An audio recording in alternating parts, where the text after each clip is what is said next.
The one thing that they did find in the MRE was some evidence of some cysts or growth around the liver. So she did want me to have a follow-up MRI, specifically of the liver, which I did, and also ended up being normal. The last thing she wanted me to have done was a breath test. And so the breath test was to evaluate for SIBO, which is a small intestinal bacterial overgrowth.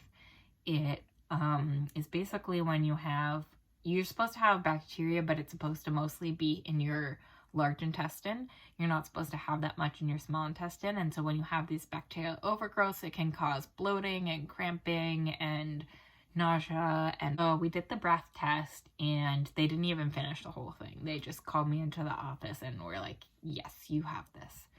So she diagnosed me with hydrogen dominant SIBO, but she said that the amount of pain that I was expressing to her that I had was disproportionate for what she would expect for SIBO. And so at this point, I wasn't really sure how much of it was being caused by the SIBO, but what she said was she was going to start me on an antibiotic called rifaximin or Xifaxan. It's used to treat hydrogen dominant SIBO.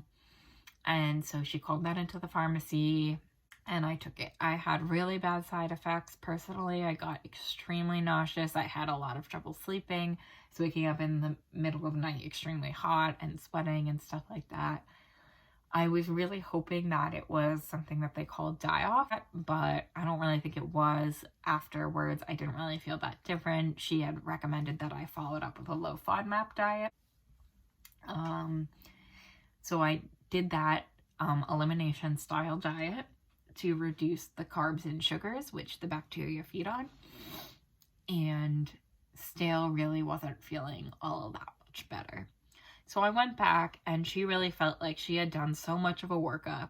So she said, I really don't know why you're experiencing these things. It wasn't that she didn't believe me. She just couldn't find anything in the labs to make sense of it. And so she referred me to a nutritionist to help with the SIBO and to pain management, so that even if I didn't know exactly what the pain was coming from, that at least I could get some relief from it.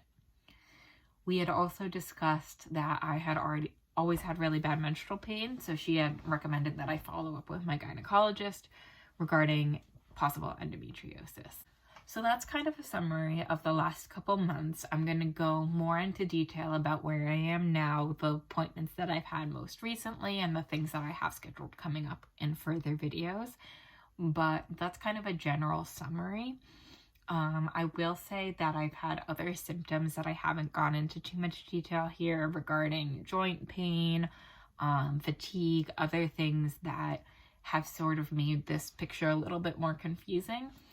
But my biggest struggle right now is that they're just not finding anything in the medical testing, which I'm learning more and more is sadly very common, and that there's a lot of people out there with not clear answers.